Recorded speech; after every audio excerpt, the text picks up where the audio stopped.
सच्चिदानन्दरूपाय विश्वोत्पत्त्यादिहेतवे तापत्रयविनाशाय श्रीकृष्णाय वयं नुमः। सर्वेभ्यः नमो नमः। पुराण प्रज्ञा प्रतिष्ठान संस्थान द्वारा समायोजित इस व्याख्यान में मुझे अवसर देने के लिए मैं इस संस्था का आभारी हूं।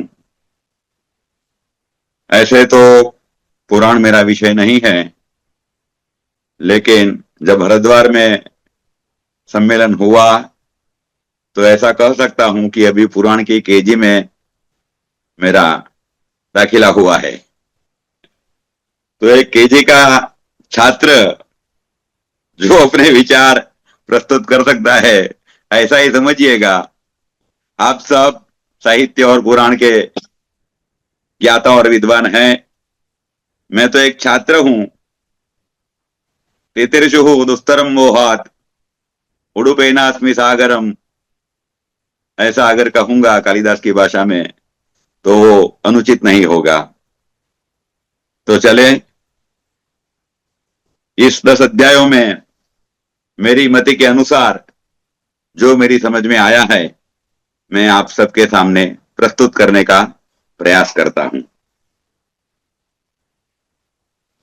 ब्रह्मवैवर्त पुराण का 61 से 70 10 अध्याय का आज व्याख्यान करने का मौका मुझे प्राप्त हुआ है। 61वां अध्याय जो है उसका कथानक इंद्र का दर्प भंजन से शुरू होता है। जब पहली बार मैंने दर्प शब्द यहां पढ़ा तो भगवत गीता के 16वें अध्याय की स्मृति हुई। भगवान श्री कृष्ण अपने श्रीमुख से कहते हैं, दंभो दर्पोभिमानश्च। ऐसे तो दर्प और अभिमान हम समानार्थी ही जानते हैं कि भाई दोनों का मतलब एक ही होता है। और अगर गुजराती में कहा जाए तो दोनों का मतलब घमंड होता है, ऐसा हम कह सकते हैं। दर्प और अभिमान माने घमंड। लेकिन अगर एक ही होता, समानार्थी होता, तो गीताकार दोनों का अलग अलग पृथक उच्चारण नहीं करते। इसलिए मैंने भी थोड़ा श्रम किया कि भी इसमें क्या है। 2-3 टीकाएं देखी गीता की। उसमें गीता प्रेस की जो साधक संजीवनी टीका है राम सुखदास जी की, उसमें उन्होंने स्पष्ट किया है कि अहमता और ममता ये दो चीजें बंधन के कारण में महत्वपूर्ण अपना रोल निभाती है। तो जो अहमता से आए वो अभिमान होता है और जो ममता से आए वो दर्प होता है। मतलब अहमता माने अभिमान, ये इनसाइडर है, इनबिल्ट है। अभिमान हमारे इनबिल्ट है और ममता है वो बाहर से आती है, मतलब आउटसाइडर है।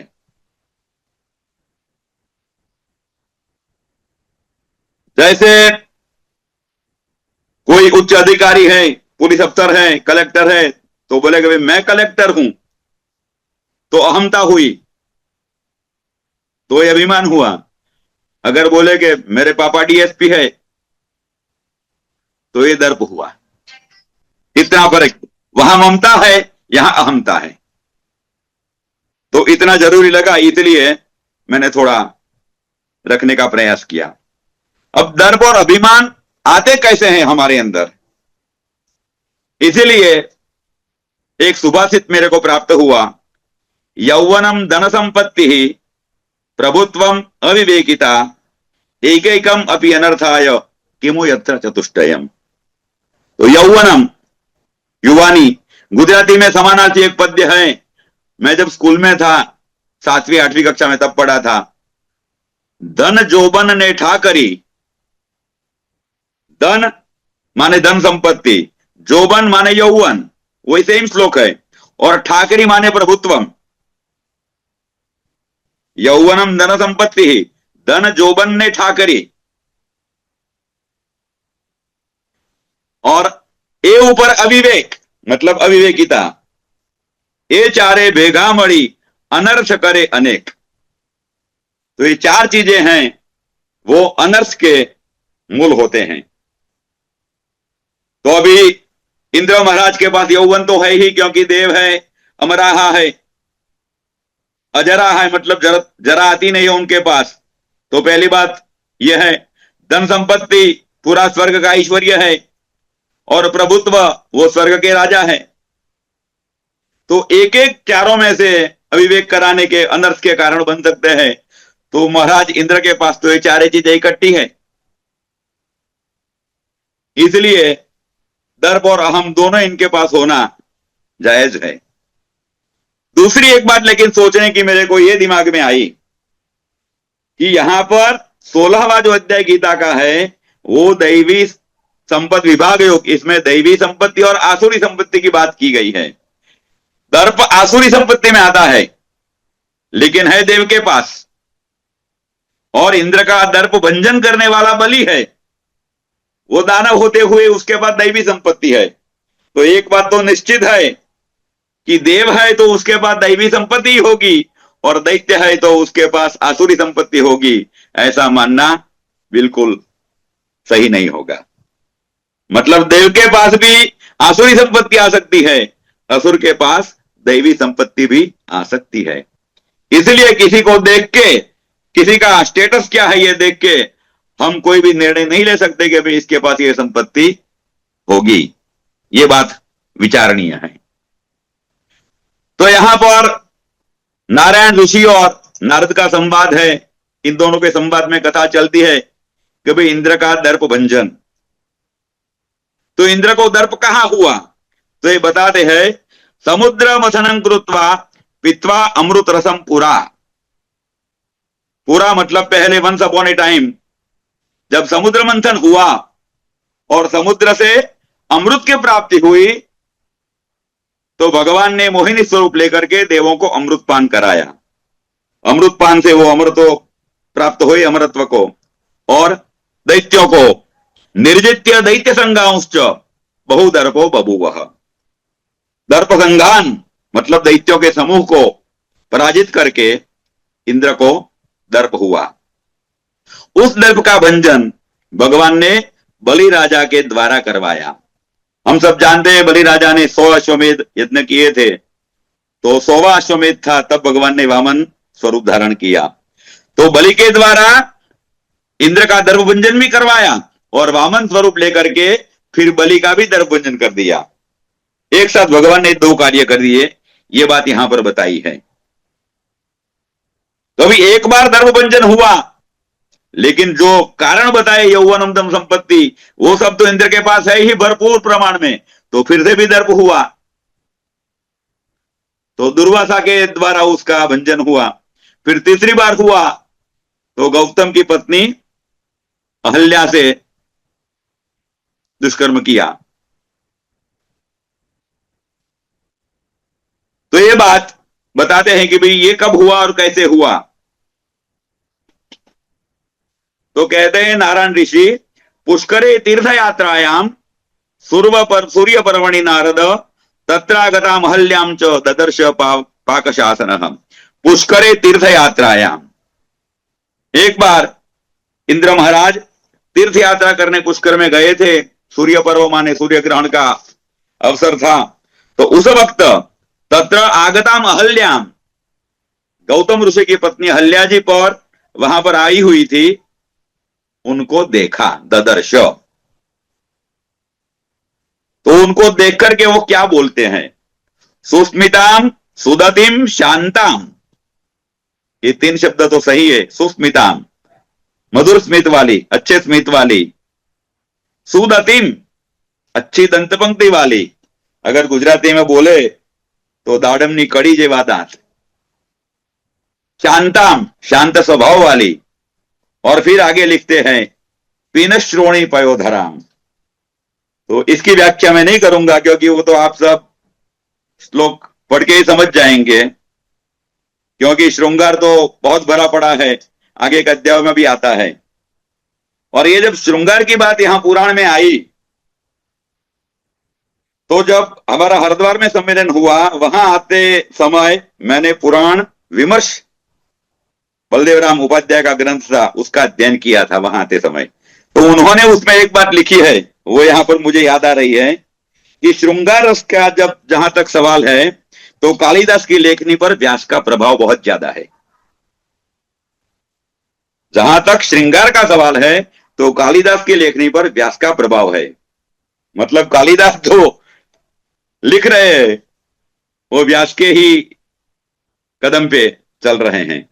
इसलिए यहां पर व्यास जी ने भी ये जो लिखा है, और आप सब तो साहित्य के ज्ञाता है, रसों के ज्ञाता है, मुझे तो रस कितने हैं और कौन से वो भी पता नहीं है। तो ये सब श्रृंगार के श्लोक आपके ऊपर छोड़ता हूं। तो ऐसी अहल्या को वहां पर देखा, तो इंद्र महाराज अहल्या पर आकृष्ट हुए।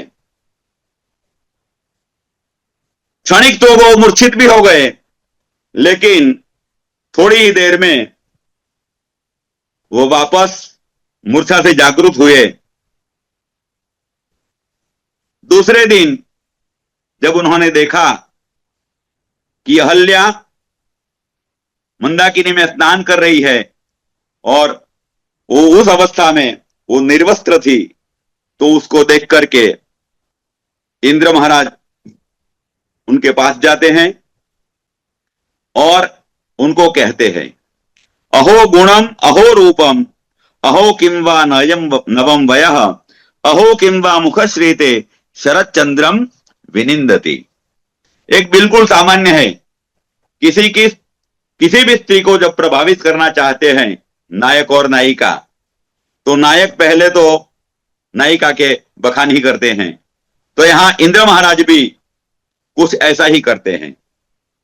ऐसे तो बहुत सारे श्लोकों में वर्णन है, लेकिन उस वर्णन में हम जाएंगे नहीं, क्योंकि टाइम फिर बहुत चला जाएगा। वो एक बात कहते हैं तो विचारणीय है, अहो किम बात पस्ते गौतमश्च तपोधनः, श्लोक नंबर 25, संप्राप्य संप्रापयत्फले नैव सुदतिम सुंदरीम वराम। अहो किम वा तपस्ते पे, गौतम ऋषि ने ऐसा कौन सा तप किया होगा कि आप जैसी सुंदरी पत्नी के स्वरूप में प्राप्त हुई। या तो साक्षात दुर्गा का तप किया होगा, लक्ष्मी उपासना की होगी, न जाने किस देवता की उपासना होगी, जिसके फलस्वरूप इनको आप जैसी भार्या प्राप्त हुई। लेकिन अब इंद्र क्या कहते हैं कि त्वत्पालनम न जा त्वत्पालनं च जानामि कामशास्त्र विचक्षणः। आप जैसी सुंदरी, इसका पालन कैसे करना चाहिए, वो तो कामशास्त्र का जो ज्ञाता हो वो ही कर सकता है। गौतम तो नारायण परायण है, वो क्या करेगा?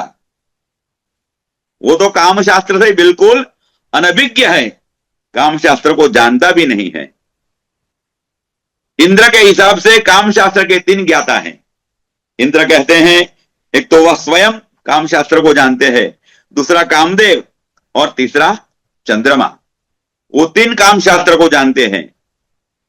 इसमें गौतम का नाम कहीं भी नहीं है। उसके लिए तो कहते हैं, अनभिज्ञम कामशास्त्रे दुर्बलम च तपस्विनम अव्यवहार्यम निष्कामम नारायण परायणम। जो नारायण की भक्ति में रस रहता है, जो निष्काम है, जो व्यवहार को जानता नहीं है, और जो काम शास्त्र से अनभिज्ञ है, इतने सारे विशेषण गौतम के लिए इंद्र ने प्रयोग किए हैं। तो ऐसे गौतम के साथ तुम्हें जोड़ा, किसने जोड़ा? तो बोले ब्रह्मा ने जोड़ियां बनाई है। तो इंद्र यहां पर ब्रह्मा के लिए भी एक विशेषण प्रयोग करता है, अभिदग्धो विधाता च। ब्रह्मा जोड़ियां बनाने में तो कुशल है, लेकिन किसके साथ किसको जोड़ना चाहिए उसकी समझ ब्रह्मा को नहीं है। ऐसी जब बातें करता है, तब अहल्या इंद्र से बात करती हैं।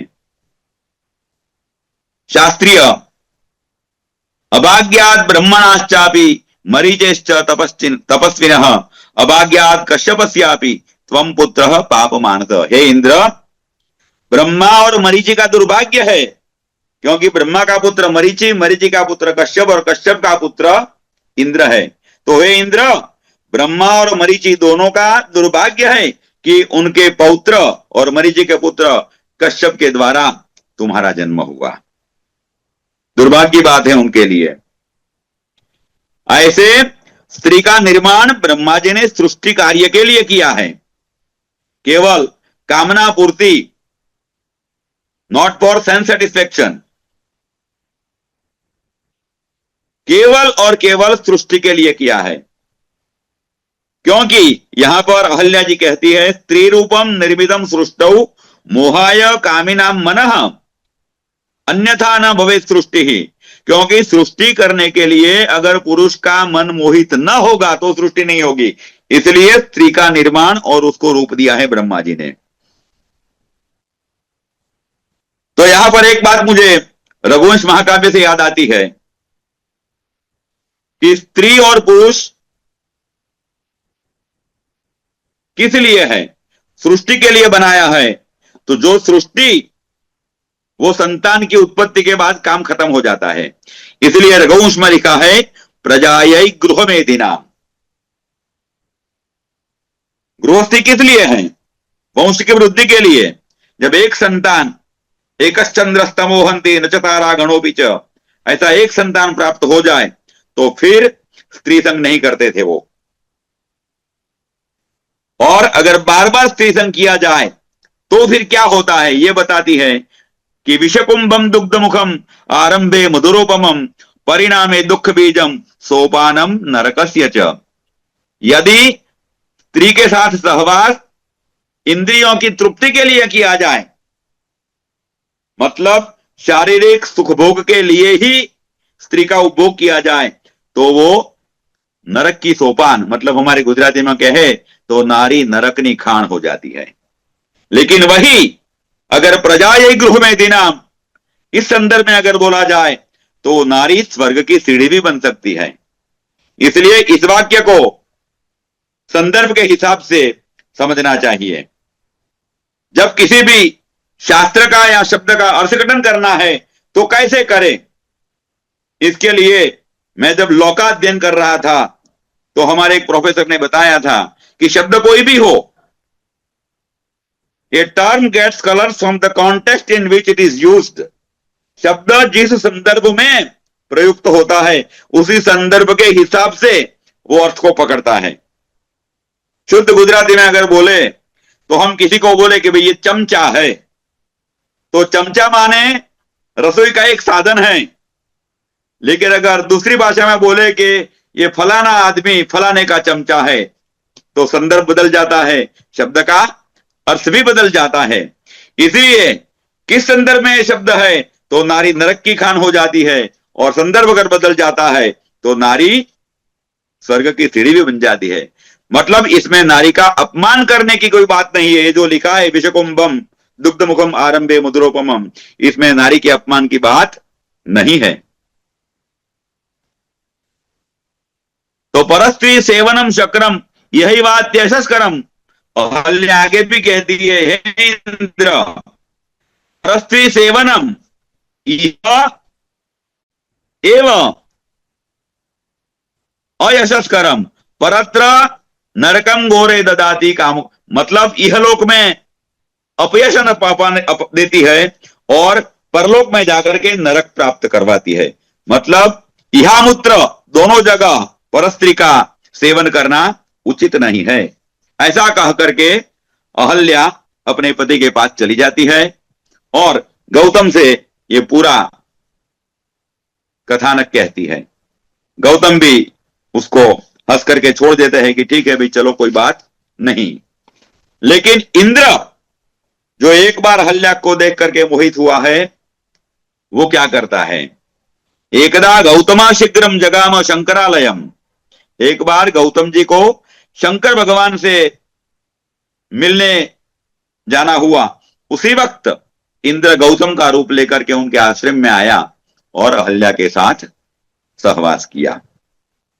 योगानुयोग ऐसा हुआ कि ऋषि गौतम तो योगी थे, उनको पता चल ही गया था, तो वो भी घर पे आ गए और उसी वक्त इंद्र घर से निकला और घर में अहल्या को ऐसी अवस्था में देखा तो उन्हें पता चल गया कि ये सब क्या हुआ है। तो उन्होंने इंद्र को शाप दे दिया कि तुम बगांग हो जाओ, और अहिल्या को शाप दिया कि तुम पाषाण मूर्ति बन जाओ। यहां पर शाप की जब बात आती है तो मुझे हमारे साउथ इंडिया के एक बड़े ज्योतिषी हो गए कृष्णमूर्ति जी, जिन्होंने रिसर्च करके फलादेश की एक पद्धति बनाई है जिसे हम केपी के नाम के जानते हैं। केपी माने कृष्णमूर्ति पद्धति। उसमें केपी पद्धति के कृष्णमूर्ति ने 6 पुस्तक लिखे हैं, सभी इंग्लिश में हैं। उसमें उन्होंने एक बात लिखी है कि सामान्य तौर से लोग ऐसा कहते हैं कि हमारे ऋषि जब क्रोधित होते हैं तो शाप दे देते हैं, जब क्रोधित होते हैं तो किसी को भी शाप दे देते हैं, लेकिन ऐसा नहीं है। उन्होंने स्पष्ट लिखा कि our Indian Rishi never curses, मतलब हमारा भारतीय सनातन परंपरा का ऋषि कभी किसी को शाप नहीं देता है। He simply predicts the result of act done. आपने जो कर्म किया है उसका फल आपको कितने समय में कैसा मिलेगा उसका प्रिडिक्शन करते हैं। जैसे श्रीमद् भागवत का दृष्टांत वही देते हैं कि महाराजा परीक्षित ने मृत सर्प ऋषि के गले में डाला तो उनके पुत्र ने यह बोल दिया कि भाई तूने ये काम किया है तो तुझे 7 दिन में ये फल मिलेगा। मतलब उसको शाप नहीं दिया बल्कि बता दिया कि इस कर्म का फल इतने समय में ऐसा होगा।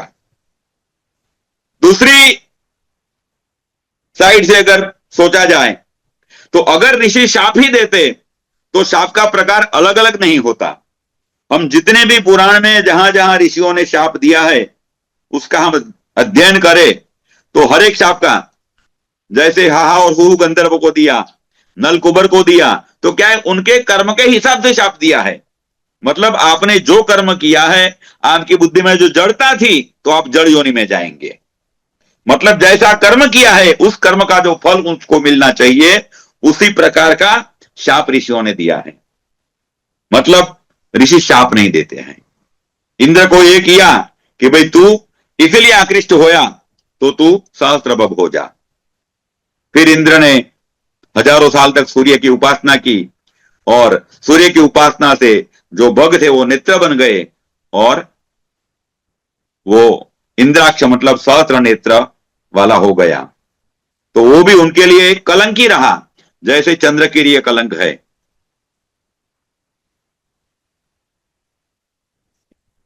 अब अहल्या जी अपने पति से कहती है, स्वामी मैं तो प्रतिव्रता हूं और निर्दोष हूं, आप मुझे क्यों शाप देते हैं।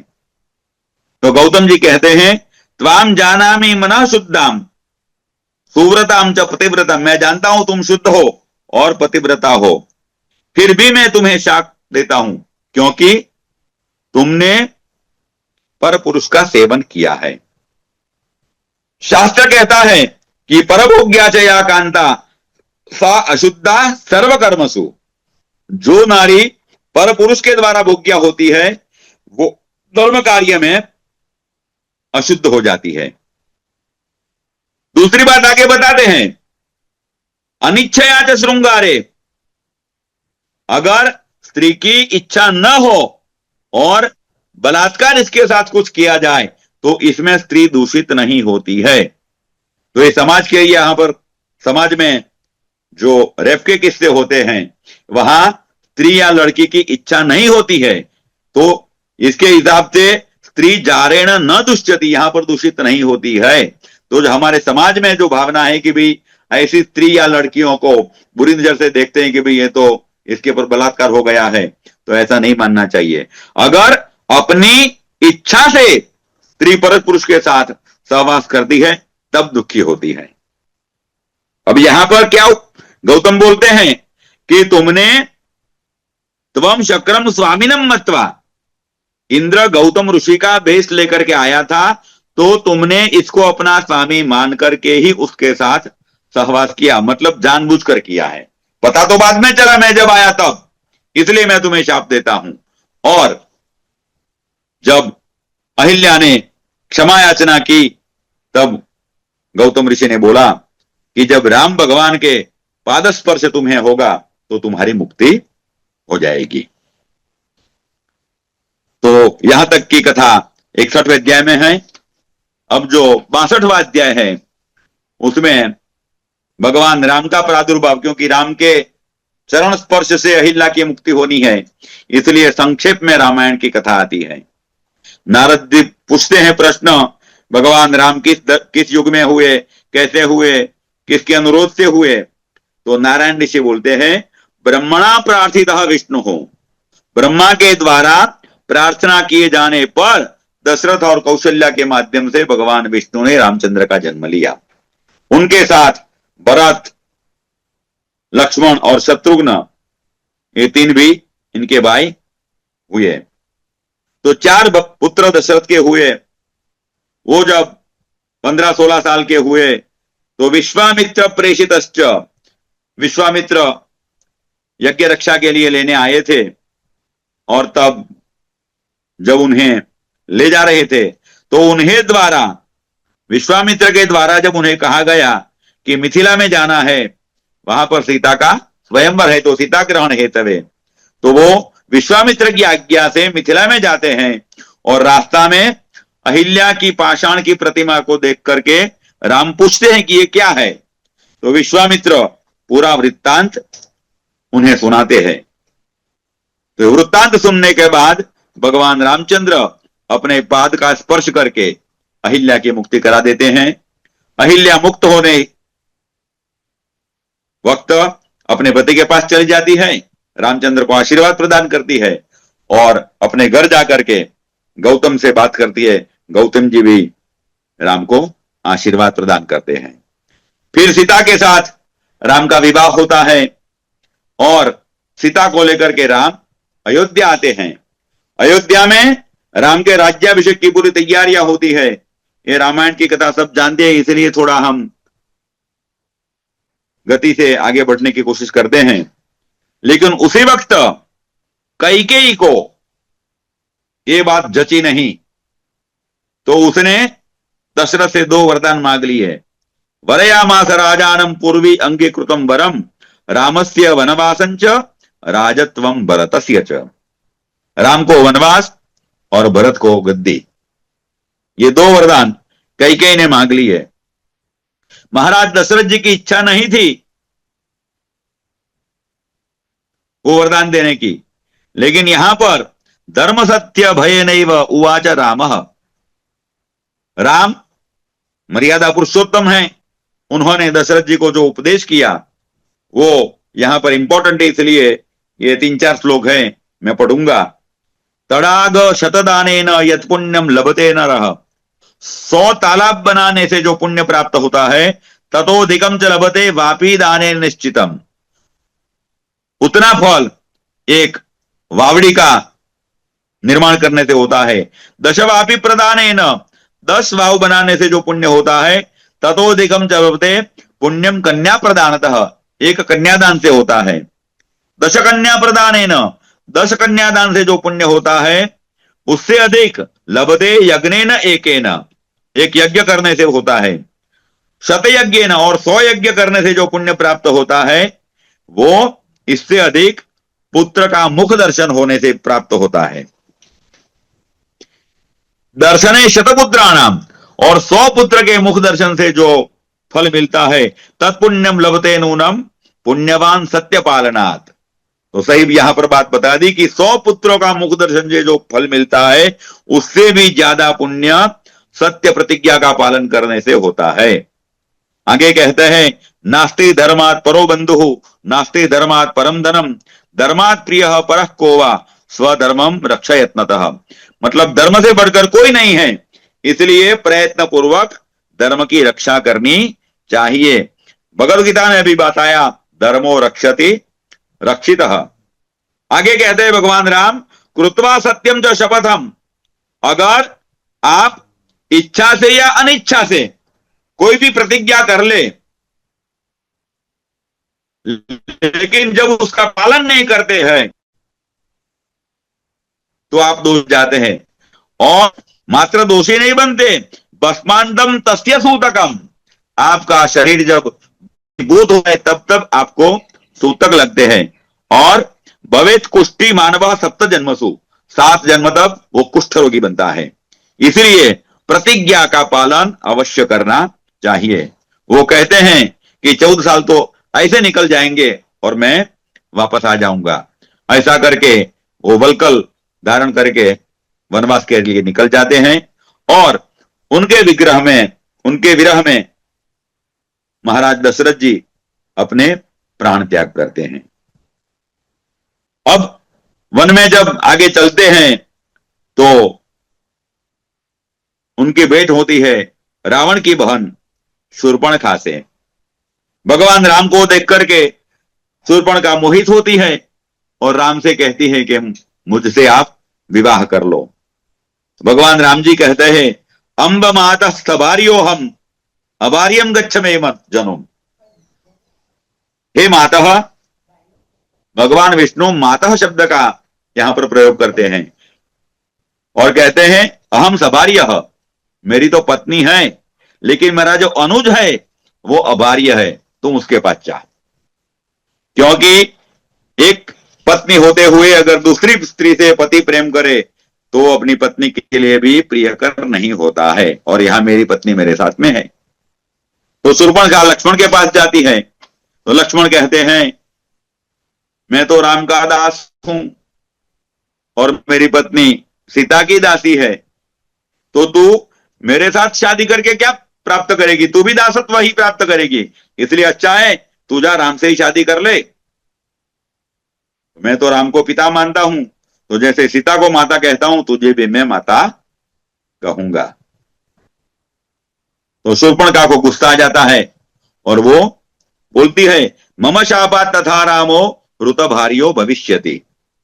वो बहुत सारे दृष्टांत दिए हैं आगे के श्लोकों में कि भाई नारी का अपमान करने से नारी का शाप जो मिलता है तो उससे क्या क्या हो सकता है, ये आगे श्लोकों में बताया है, वो आप पढ़ेंगे तो पता चल जाएगा। इसी तरह ठीक मम शापात, मेरी शाप की वजह से राम भी हृत भार्या, मतलब राम की भार्या का भी अपहरण हो जाएगा। तो लक्ष्मण जी को क्रोध आ जाता है और वो अर्धचंद्र वाला जो नाराज बाण होता है इससे शूर्पणखा का नाक काट लेते हैं। तो ये बात जब शूर्पणखा का नासिका लक्ष्मण ने काट दिया तो रावण के 2 भाई खर और दूषण वहां रहते थे, उनको पता चल गया। वो युद्ध करने आए तो लक्ष्मण ने ससैन्य 14,000 राक्षसों सहित खरदूषण का नाश कर दिया। फिर ये शूर्पणखा के द्वारा यह बात रावण को भी पता चलती है, लेकिन उसके भीतर शूर्पणखा पुष्कर में जाकर के तप करती है और ब्रह्मा से वरदान की याचना करती है कि मुझे ये पति मिले। तो ब्रह्मा जी बोलते हैं, कृष्णावतार में तुझे ये फल प्राप्त होगा। तो शूर्पणखा ही कृष्णावतार में कुब्जा बन करके आई है, ऐसा यहां पर लिखा है।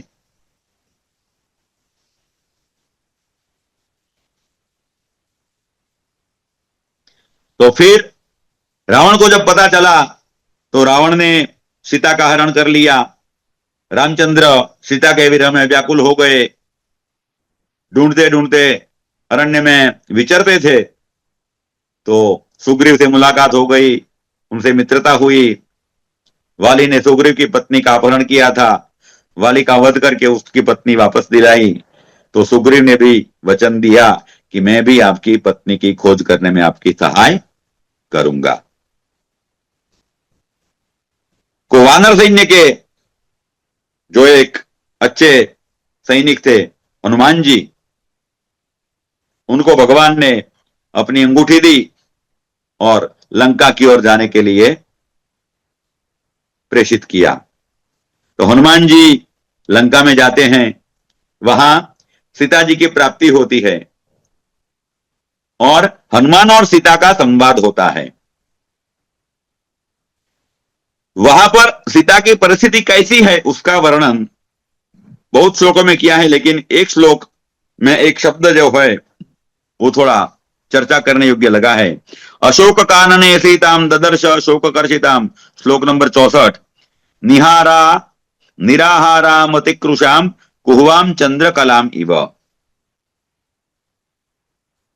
मतलब अशोक वाटिका में शोकावस्था में सीता को देखा तो निराहाराम, वो कैसी थी, आहार नहीं लेती थी। अति कृशाम, और अति कृश माने शुष्क शरीर हो गया था, और उसको उपमा कैसी देते हैं, कुहुवाम चंद्र कलाम इव। कुहू में चंद्र की कला, तो यहां कुहू शब्द का अर्थ समझना है।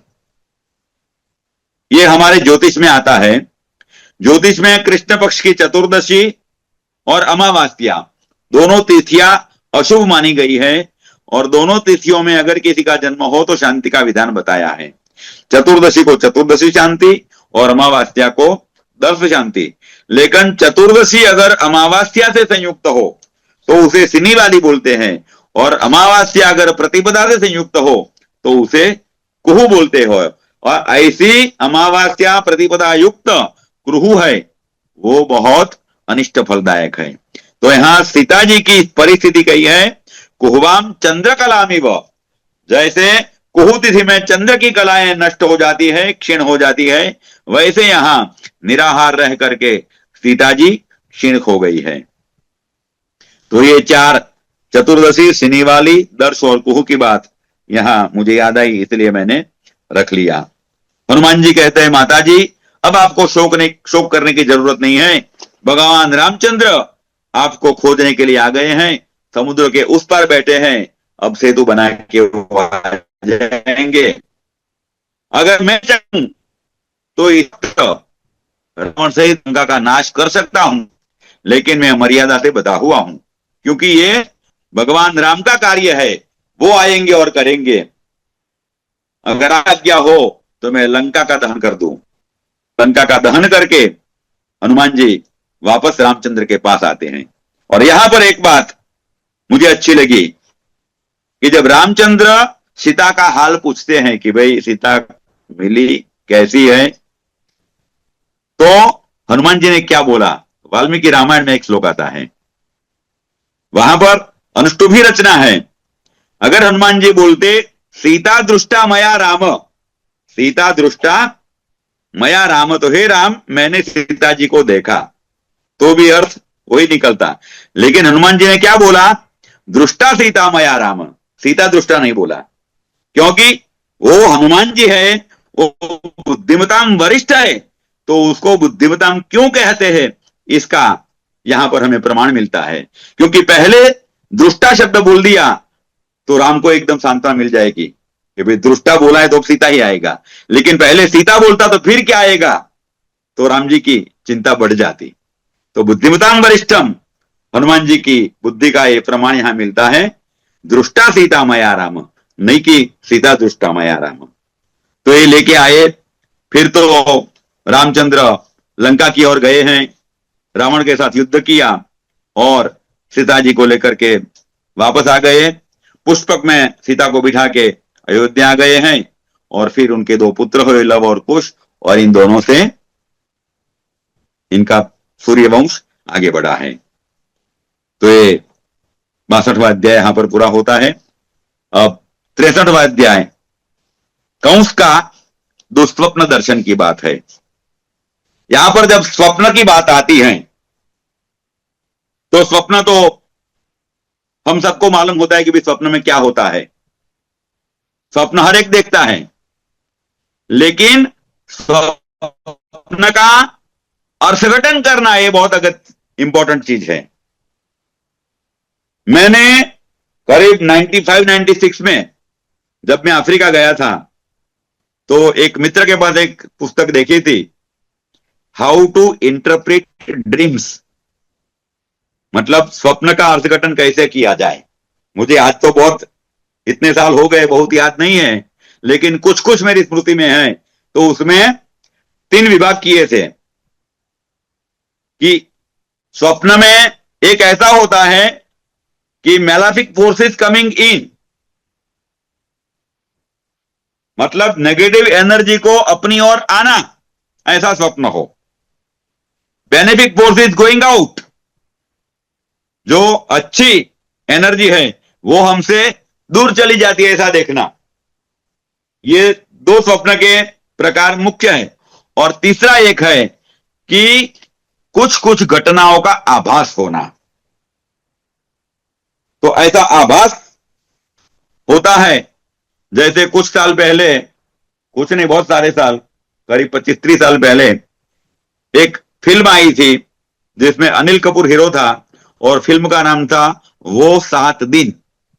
शायद आपने देखी होगी तो पता होगा, या फिर गूगल पे तपास कर सकते हैं। उसमें जो नायक है अनिल कपूर, उसको सपना आता है, और जो स्वप्न में आता है वही घटनाएं घटती है। तो जो भविष्य में घटने वाली घटनाओं का दिखाई देना, जिसे हम हाइपोथेसिस यानी कि पूर्वाभास कहते हैं, ऐसे पूर्वाभास वाले स्वप्न। तो मुख्य प्रकार 3 हुए। तो यहां पर कंस को जो स्वप्न आया, वो स्वप्न कैसा है? बिभ्रति रक्त पुष्पाणाम मालाम सा रक्त चंदनम रक्तांबराम खड़ग तीक्ष्णम खरपरम च भयंकरम। एक स्त्री दिखाई देती है, रक्त पुष्पों की माला धारण किए हुए है, रक्त माला है, रक्त चंदन है, रक्त वस्त्र पहने हैं, और तीक्ष्ण खड़ग और खरपर हाथ में धर के वो आई है। भयंकर अट्टाट्ठासम लोल जिह्वा, अट्टहास करती है, अतीव वृद्धा है, और कृष्णांगी, कृष्ण वर्ण वाली, नगरे मम नृत्यति, मतलब ये ऐसी भयानक स्त्री नगरे नृत्यति, मतलब नगर में प्रवेश कर रही है। मतलब मेलाफिक फोर्सेस, जो नेगेटिव एनर्जी है वो नगर में प्रवेश करती है। और दूसरी, सेम टाइम एक बात बताते हैं, पीत वस्त्र पर आना शुक्ल चंदन चर्चिता, श्लोक नंबर 15। पीत वस्त्र पहने हुए, शुक्ल चंदन चर्चिता, बिभ्रति मालती मालाम रत्नभूषण भूषिता, मालती की माला पहने हुए, रत्नभूषण, और क्रीड़ा कमल हस्तासा सिंदूर बिंदु शोभिता कृत्वा अभिशापम माम, मेरे को अभिशाप देती हुई, रुष्टा याति मन मंदिरा सती। ये कंस की स्वप्न में। दूसरा है कि ऐसी एक स्त्री मेरे मंदिर से बाहर जा रही है, मतलब जो पॉजिटिव एनर्जी है वो बाहर जा रही है और नेगेटिव एनर्जी अंदर आ रही है। तो मतलब positive forces are going out and negative forces are coming in. ऐसी बात उन्होंने स्वप्न की जो थी वो बताई। बाकी तो स्वप्न में बहुत सारी बातें हैं, लेकिन ये 2 मुख्य चीजें, स्वप्न का इंटरप्रिटेशन कैसे किया जाए। तो स्वप्न का पूरा वर्णन जब उन्होंने किया, तो ये बात सुनकर के जहार चेतनाम सद्य सत्य कश्च पुरोहित मत्वा विनाशम कंसस्य यजमानस्य नारद। जो पुरोहित था कंस का सत्यक, जहार चेतनाम सद्य, वो मूर्छित हो गया। मत्वा विनाशम कंसस्य, उसे पता चल गया कि अब कंस का विनाश नजदीक में है। तो यहां पर ये जो स्वप्न का इंटरप्रिटेशन करते हैं, तो ऐसे ज्योतिष में भी कोई निमित्त स्वप्न, ऐसी बातें हैं वो भविष्य की आगाही के लिए बहुत उपयोगी होती है। इसका दृष्टांत समय के अभाव होने से मैं नहीं दूंगा, लेकिन यहां पर कंस का दुस्वप्न था, वो उसके विनाश का कारण बनने वाला है, ये पता उसके पुरोहित सत्यक को हो गया। अब आगे क्या बात होती है देखिए। सत्य क्या कहता है कंस को 64वें अध्याय में, दूसरा श्लोक, वयम त्यज महाभाग वयम किम ते मयि स्थिते कुरु यागम महेशस्य सर्वारिष्ट विनाशनम। हे महाभाग, वयम त्यज,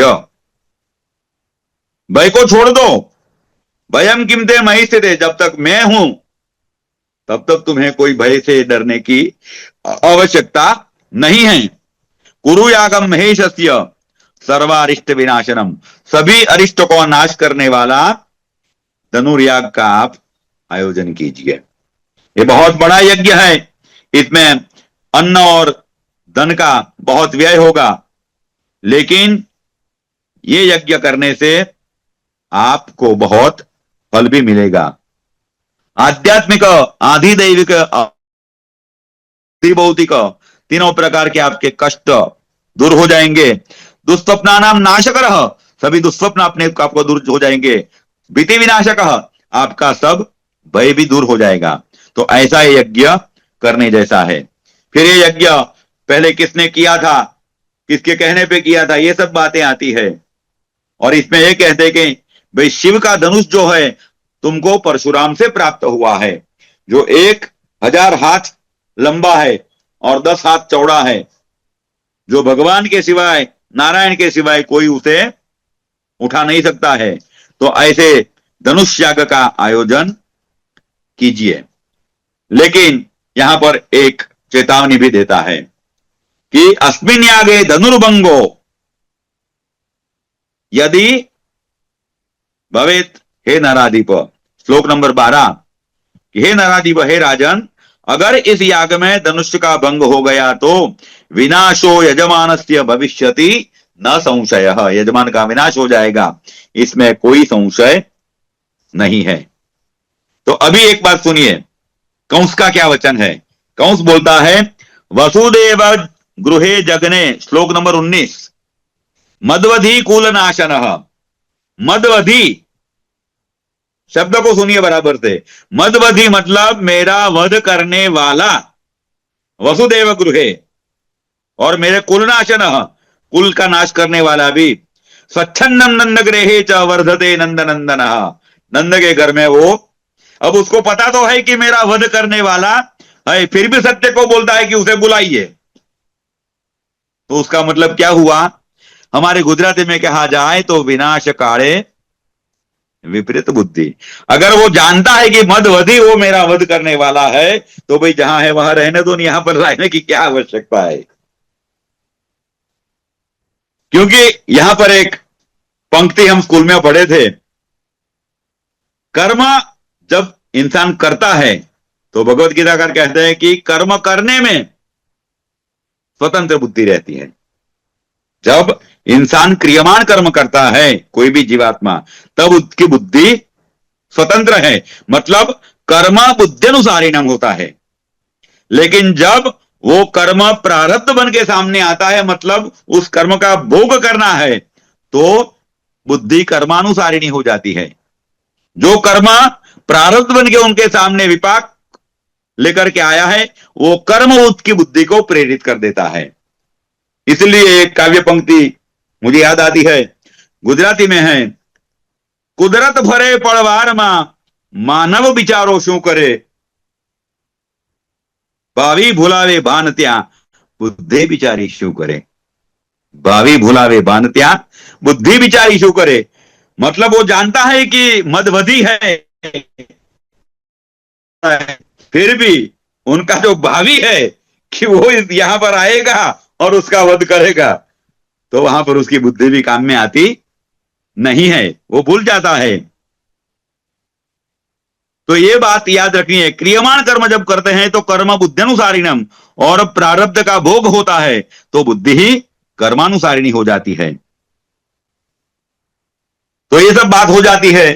तो कंस सत्य को बोलता है कि भाई सबको निमंत्रण भेज दो, सब राजा लोग आ जाए, तपस्वी ऋषि सब आ जाए, और तुम जाओ गोकुल में और नंद को और कृष्ण को और सब परिवार को लेके आओ। तो सत्य को बोलता है, देखिए महाराज, मुझे नहीं भेजिए, आप या तो वसुदेव को भेजिए, या अक्रूर को भेजिए, या तो उद्धव को भेजिए। मत कीजिए। क्रूरम उद्धवम वापि वसुदेवम अथापि वा प्रस्थापय महाभाग नंद व्रजम अभिप्सितम। श्लोक नंबर 31। सत्यक ने बोला कि या तो आप अक्रूर को भेजिए, उद्धव को भेजिए, या वसुदेव को भेजिए। तो कंस ने पहले वसुदेव महाराज से बोला कि भाई आप गोकुल में जाइए और नंद को अपने पुत्रों के साथ यहां लेकर के आइए।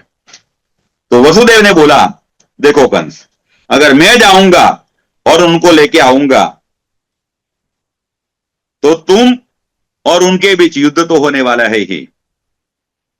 अगर तुम्हारे हाथ कृष्ण की मौत होती है तो लोग ऐसा बोले कि भाई वसुदेव ने यहां पर अपने बेटे को ला करके मरवा दिया।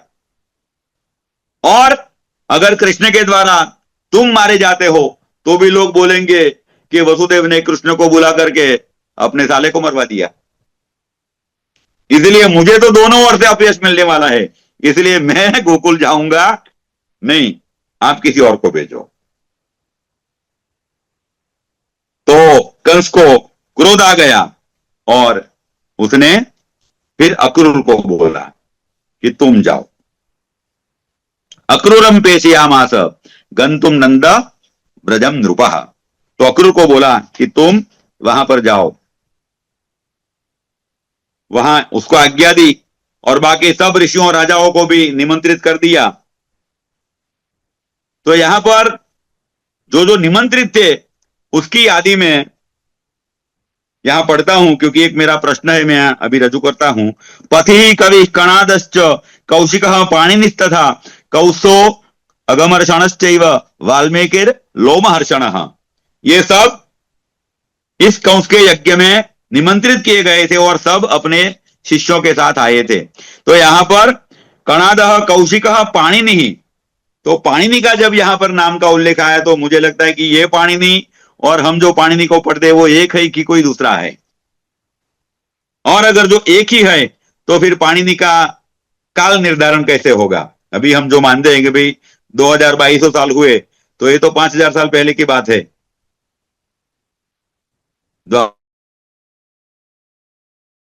तो ये यहां पर मैंने लिखा है कि मैटर ऑफ रिसर्च, जो संशोधन करता है उनके लिए पॉइंट थोड़ा ख्याल में रखने की जरूरत है। तो ऐसे ये सबको निमंत्रण किया, ये सब आ गए। यहां पर ये 64वां अध्याय समाप्त होता है। 65वां अध्याय में अक्रूर को जाने की आज्ञा दी है कि भाई तुम जाओ। तो आज अक्रूर बहुत खुश है।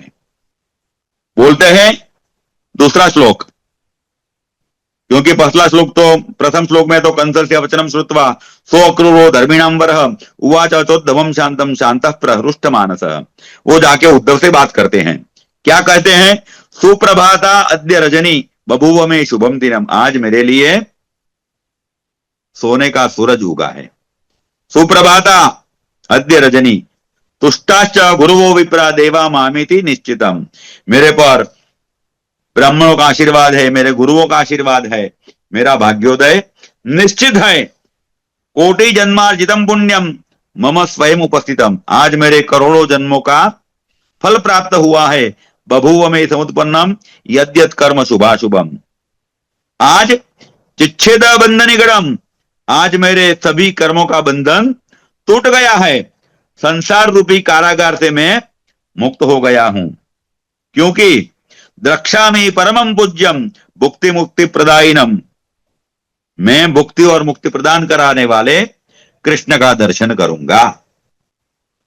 तो ये यहां पर वर्णन तो बहुत शब्दों में किया है, बहुत श्लोक है, लेकिन एक ये है कि भाई भुक्ति मुक्ति प्रदायिनम परमं पूज्यम द्रक्ष्यामि, मैं दर्शन करूंगा। नवीन जलदश्चामम दिलेंदी वरलोचनम, सब विशेषण भगवान कृष्ण के लिए हैं। तो ऐसे कृष्ण के मैं दर्शन करके आज पावन हो जाऊंगा। भगवान कृष्ण के दर्शन ऐसे ही नहीं होते हैं। वो बोलते हैं पद्मे पाद्म तपस्ते पे 21वें श्लोक में, पुरा पाद्मम तु यत्कृते। पद्मकल्प में ब्रह्मा जी ने कितने मनवंतर तक तप किया, तब एक शब्द सुनाई दिया था कि भाई तप करो, दर्शन तो नहीं हुए थे। फिर ब्रह्मा जी ने कड़ा तप किया, तब जाके भगवत प्राप्ति हुई। और आज मैं इतना सद्भाग्य वाला हूं कि मैं भगवान को जाके देखूंगा। तो यहां पर इस अध्याय में अक्रूर को अपना भाग्योदय दिखता है, वो अत्यंत प्रसन्न है। वो कहते हैं तथैव बंधो विश्वानाम तदाधारो महाविराट विश्वे विश्वे च प्रत्येकम ब्रह्म विष्णु शिवादय मनयो मनव सिद्धा मानवाद्याश्चराचर। मतलब सब ब्रह्म में निहित है, ब्रह्मा विष्णु महेश आदि सब ये कृष्णमय है, कृष्ण ही सब है, ऐसा उनको यहां पर दिखता है। तो ये अध्याय में ये बात है। अब 66वां अध्याय, 66, 67, 68 और 69, ये 4 अध्यायों की बात है। तो हम एक साथ में ले लेंगे, क्योंकि उसमें अध्याय तो अलग अलग है, लेकिन कथानक जो है कि राधा जी को दुस्वप्न आता है, भगवान कृष्ण आध्यात्मिक योग से उनका शोक नष्ट करते हैं, फिर ब्रह्मा जी आकर के उनको याद दिलाते हैं कि भाई सुदाम का, श्रीराम का जो श्राप है, तो आपको गोकुल में जाना है, आपको राधा जी से 100 साल का वियोग में रहता है। और फिर यहां करके ये गोकुल में जाने के लिए निकल, तब तक कथा आती है। तो हम अथ रासेश्वरे युक्तो रासे रासेश्वर स्वयं सचरे में तया सार्धम अतीव रमणोत्सुकः।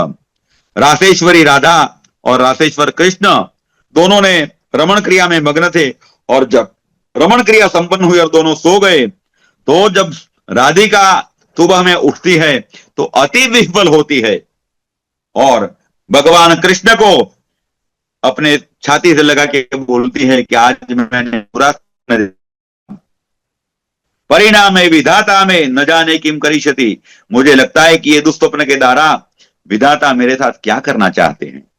फिर अपने स्वप्न का वर्णन करती है कि मैं रत्न सिंहासन पर बैठी थी, रत्न छत्र धारण किए, तदा एक रुष्ट विप्र आया, मेरे हाथ से रत्न छत्र छीन लिया और चला गया, और मुझे समुद्र में कज्जलाकारे महाघोरे सागरे दुस्तरे मुझे समुद्र में फेंक दिया। अब यहां पर यह कथानक पढ़ने से एक बात यह लगती है कि आगे जाके श्लोक में राधिका कहती है कि मैं आप मेरे प्राण हैं, आपके बिना मैं मृत हो जाऊंगी। मतलब ये श्लोक क्या कहता है, कज्जलाकारे महाघोरे दुस्तरे सागरे, दुस्तर सागर में मुझे फेंक दिया। मतलब जब कृष्ण से दूर हो गई राधा स्वप्न में, तो उसे लगता है कि मुझे ये सागर में फेंक दिया। तो वही बात जीव और शिव के बीच में होती है। जब जीव परमात्मा से विमुख होता है तो संसार रूपी काले समुद्र में वो फेंक दिया जाता है। और क्या है, व्याकुला नक्र संकुले, बहुत सारे मगर वहां पर है। तो यहां पर भी जीवात्मा को खाने के लिए बहुत सारे बैठे हुए होते हैं। अगर थोड़ा भी आप शरत चूक होते हैं तो लोग आपको पकड़ लेते हैं। तो ऐसे ऐसे जो स्वप्न में राधिका ने देखे वो सारी बातें बताई। तो ये सब बातें बता के पपात तत्बदाम बोझे बीता सा शोक विह्वला, शोक से विह्वल होकर डरी हुई वो भगवान के पास बैठ गई। तो अभी क्या है, श्रुत्वा स्वप्नम जगन्नाथो देवीम कृत्वा स्वभक्षसी।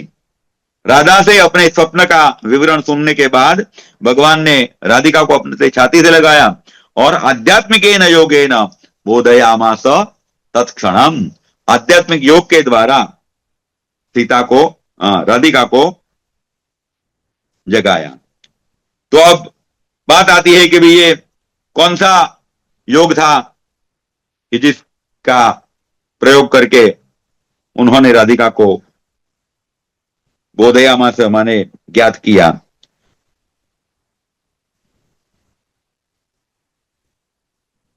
तो राधिका ने तो बहुत बातें बताई है कि भाई जब वो कृष्ण से दूर होती है स्वप्न में तो उसको कैसा महसूस होता है।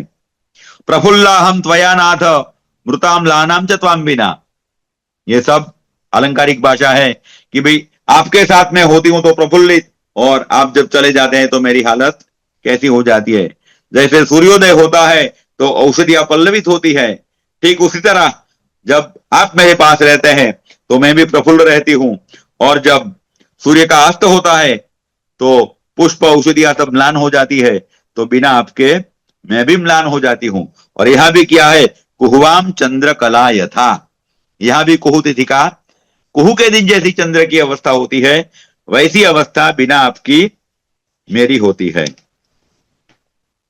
तो भगवान नारायण कहते हैं,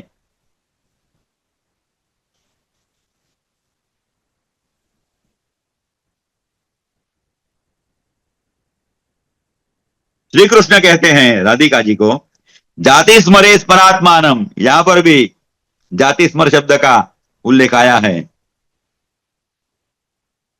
कि भाई तुम्हें तो पूर्व जन्म की स्मृति युक्त हो, तो सुदाम्नः शापम कथम विस्मरसी, जो विप्र ने आपको शाप दिया है कि भाई कुछ समय तक हमारा वियोग होगा, दीने त्वद विच्छेदो मया सह शापात किंचित दिनम दीने, तो इस शाप से कुछ दिन तक, ऐसे तो 100 साल के लिए शाप था, लेकिन यहाँ किंचित दिनात्मकम ऐसा लिखे हैं, और भविष्यति महाभागे मेलनम पुनः आवयो हो, और उस शाप की अवधि समाप्त होने के बाद हमारा मिलन फिर से होने वाला है। अधुना आध्यात्मिकम किंचित त्वाम वदामि निशामय, इसलिए अभी मैं तुम्हें आध्यात्मिक योग सुनाता हूं। वो कैसा योग है, शोकग्नम, शोक का नाश करने वाला, हर्षदम, हर्ष देने वाला, सारम, सार रूप, सुखदम मानसस्य च, और मानसिक सुख देने वाला है। भगवान कहते हैं, अहम सर्वांतरात्माना निर्लिप्त सर्वकर्मसु विद्यमानश्च सर्वेषु सर्वत्र अदृष्ट एवच। वो कहते हैं कि वियोग तो ऐसे फिजिकली होगा, लेकिन ऐसे देखा जाए तो मैं सर्वात्माओं सर्व जगह हूं, इसलिए जागरूक तुम मुझे हमेशा तुम्हारे निकट ही पाओगी। आगे फिर आगे भगवान बोलते हैं, जीवो मत प्रतिबिंब सर्वत्र सर्वजीवशु, भगवत गीता में भी कहा है ममैवांशो जीवलोके, तो ये जीव जो है वो परमात्मा का प्रतिबिंब है। जैसे पानी भरा हुआ घड़ा है, उसमें सूर्य और चंद्र का प्रतिबिंब दिखता है, लेकिन जब घड़ा फूट जाता है तो वो प्रतिबिंब स्वतंत्र रूप से नहीं रह सकता है, उसकी सत्ता स्वतंत्र नहीं है, वो फिर सूर्य में या तो चंद्र में मिल जाता है।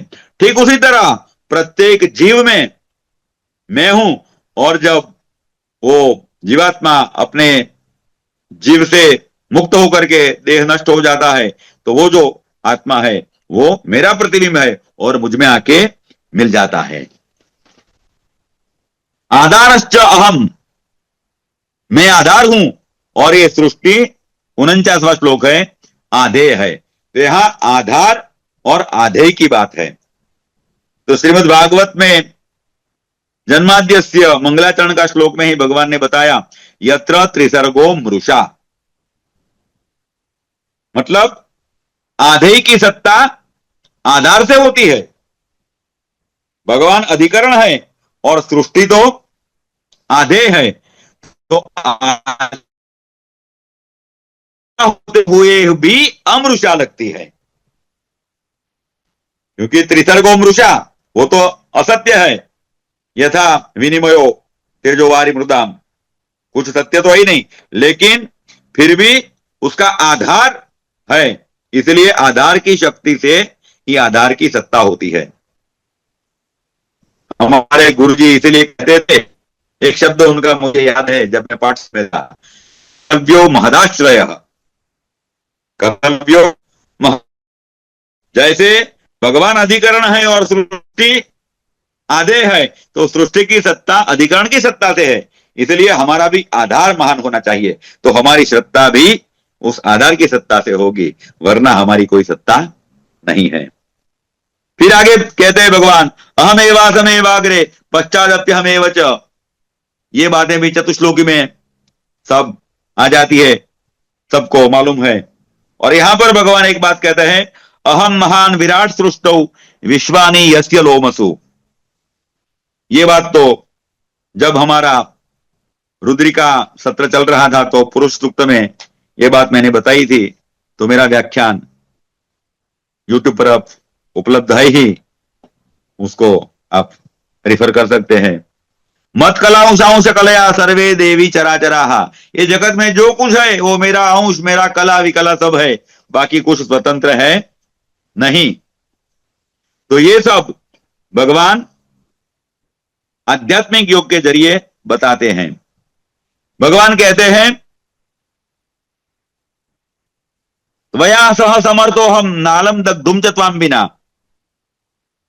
जैसे राधिका ने अपनी स्थिति का वर्णन किया कि बिना आपके मैं कैसी हूं, तो यहां भगवान कृष्ण भी कहते हैं कि बिना तुम्हारे मैं कैसा हूं। त्वया सह समर्थो हम, तुम जब मेरे साथ हो तब भी मैं कुछ कर सकता हूं। अहम दीप्ति मताम सूर्य कलया तुम प्रभाकरी, मैं सूर्य हूं लेकिन मेरे तेज की कला तो तुम हो। तो यहां पर भगवान शंकराचार्य आद्य जगद्गुरु याद आती हैं। सौंदर्य लहरी में उन्होंने एक श्लोक में लिखा, शिव शक्त्या युक्तो यदि भवति शक्तः प्रभवितुम। अगर शिव शक्ति से जुड़ा रहता है तभी कुछ कर सकता है। तो भगवान कृष्ण भी कहते हैं कि राधिका जी तुम मेरी शक्ति हो, मैं जब तुमसे अलग हो जाता हूं तो मैं भी कुछ करने के लिए सक्षम नहीं होता हूं। यथा त्वं च तथा हम च समौ प्रकृति पुरुषौ। तुम प्रकृति हो और मैं पुरुष हूं, नहीं सृष्टि भवेद देवी द्वयोः एकतरम बिना। हम दोनों से ही सृष्टि हो सकती है, हमारे दोनों में से एक भी नहीं होगा तो सृष्टि हो सकती नहीं। यहां भगवान राधा जी को प्रकृति कहते हैं। तो श्रीमद् भागवत के प्रथम स्कंद के द्वितीय अध्याय के 22वें श्लोक में कहते हैं, सत्वम रजस्तमैति प्रकृतिर गुणास्तैर युक्तः परः पुरुष एकैहास्य दत्ते। तो सत्व रज और तम ये तीन प्रकृति के गुण है। स्थित्यादये हरिविरिंचि हरेचि संज्ञा श्रेयस खलु वैष्णवानाम। तो भगवान कहते हैं कि प्रकृति के जो तीन है ये तीन गुण को धारण करने वाला एक ही पुरुष, वो ही ब्रह्मा और महेश्वर की संज्ञा को धारण करता है। वो मैं हूं, मतलब मैं और तुम अलग नहीं रह सकते, मैं और तुम एक ही है। तो ये तो कुछ दिन की बात है, श्रीदाम का साप है वो कभी खत्म हो जाएगा, नहीं है। राधा जी के साथ रासेश्वर रासक्रीड़ा करते हैं, उसको फिर राधा जी निद्रित हो जाती है तो भगवान वहां से, बात तो बहुत लंबी है, भगवान राजा जी को बोलते हैं, त्वयि में मानसम शत्वत त्वम में संसार वासना त्वत्तो मम प्रिया नास्ति त्वमेव शंकरात् प्रिया। त्वयि में मानसम शश्वत, तुम सतत मेरे मानस में रहती हो जैसे मेरी संसार वासना तुम हो। त्वत्तो मम प्रिया नास्ति, तुमसे मेरी प्रिया कोई हो ही नहीं सकती। त्वमेव शंकरात् प्रिया, तुम शंकर से भी प्रिय हो, क्योंकि भगवान के अति प्रिय कौन है? भगवान कहते कि शंकर मेरे प्राण है, और तुम तो शंकरात् प्रिया, मेरे प्राणों से भी अधिक प्रिय तुम हो, ऐसा कहते। लेकिन वो भी अपनी मजबूरी है कि अक्रूरागमनम ज्ञात्वा सर्वज्ञः सर्वसाधनः आत्मा पाता च सर्वेषां सर्वो उपकार कारकः। भाई अक्रूर का आगमन गोकुल में हो गया है और उनको भी वहां आगे जाना है, इसलिए अब विरह होते हुए भी उन्हें वहां से जाना होगा। फिर आगे के अध्याय में बात आती है,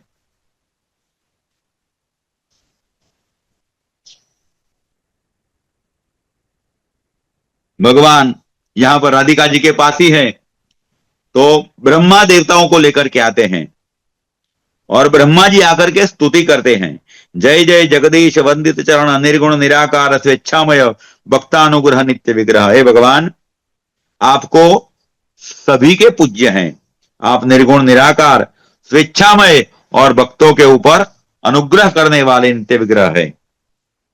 तो हे भगवान, उत्तिष्ठ देव देवेश परमानंद कारण नंद नंदन सानंद नित्यानंद नमोस्तुते व्रजनंदालयम नाथ त्यज वृंदावनम स्मरम स्मर सुदाम शापम च शतवर्ष निबंधनम।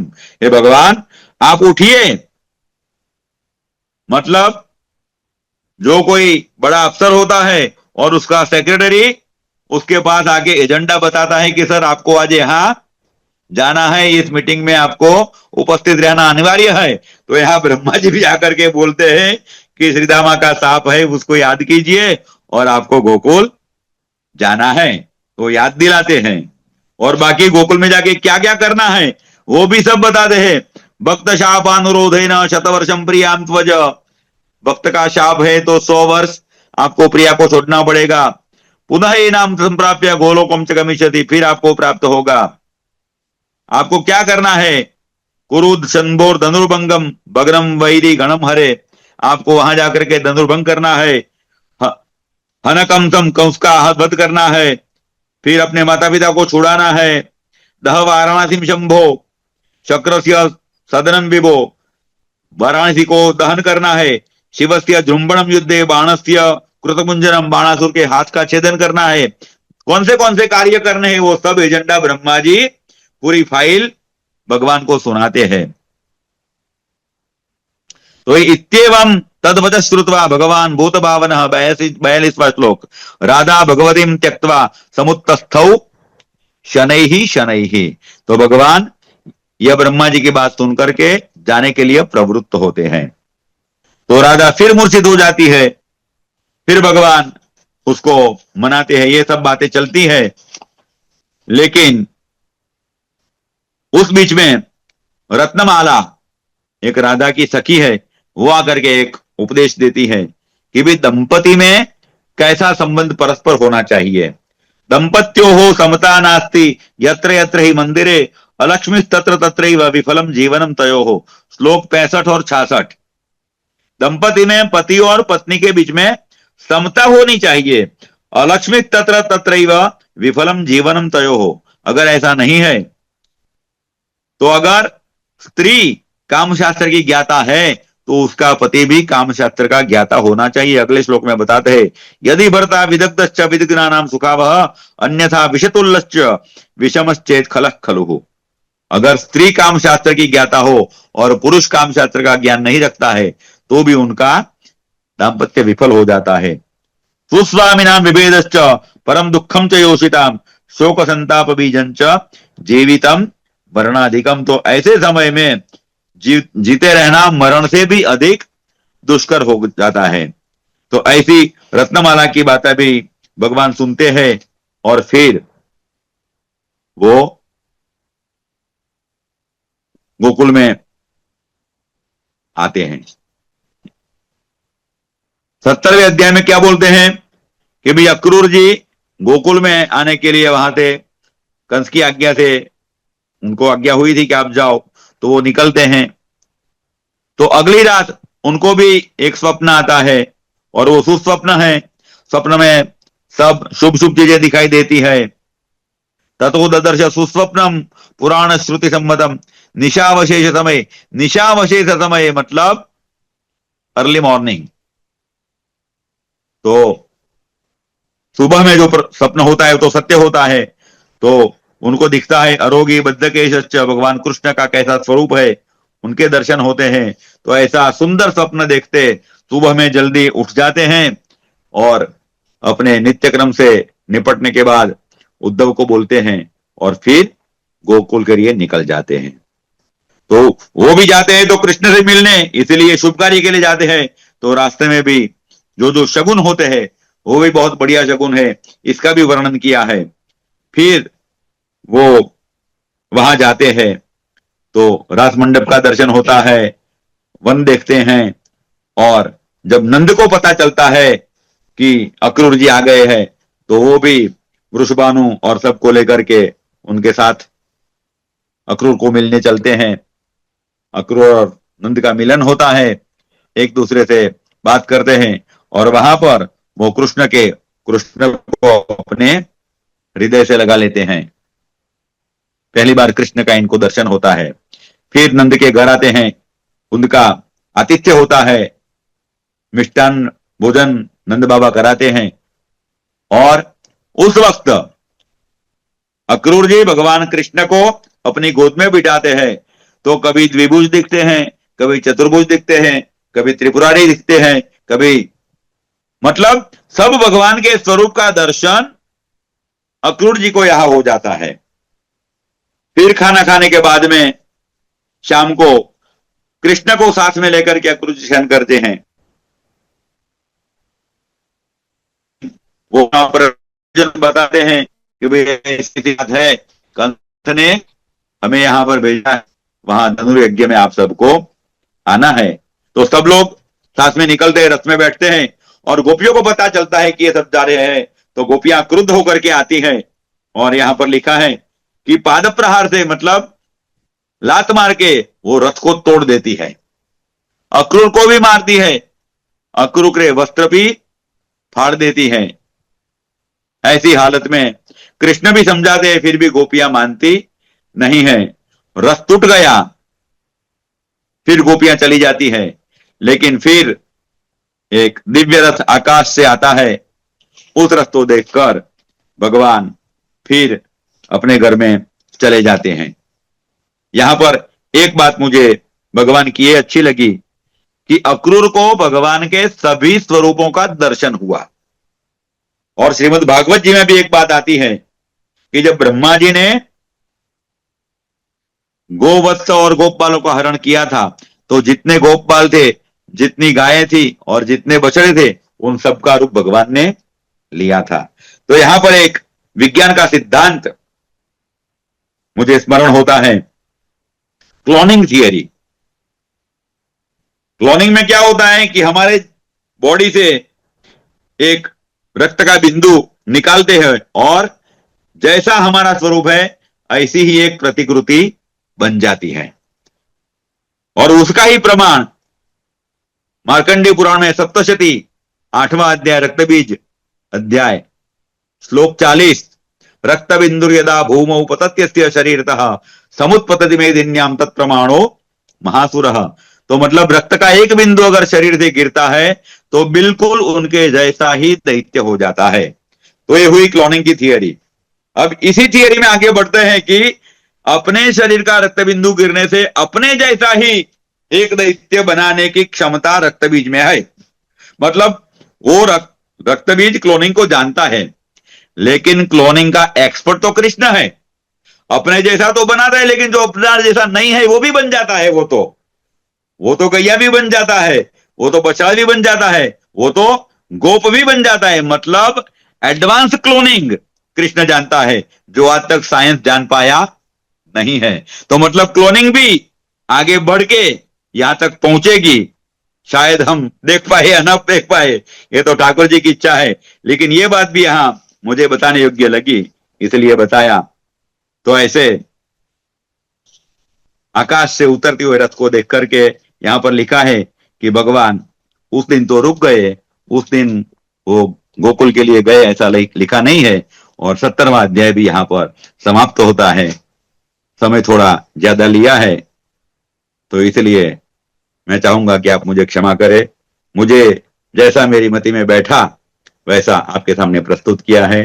ठाकुर जी की जैसी कृपा रही और जैसी मेरे को बुद्धि प्रदान की, वैसा मैंने व्याख्यान किया है। अगर कुछ ठीक लगे तो ठाकुर जी की कृपा समझिएगा, और अगर कुछ बुरा लगे तो मेरी गलती समझ के मुझे माफ कीजिएगा। अस्तु, जय श्री कृष्ण।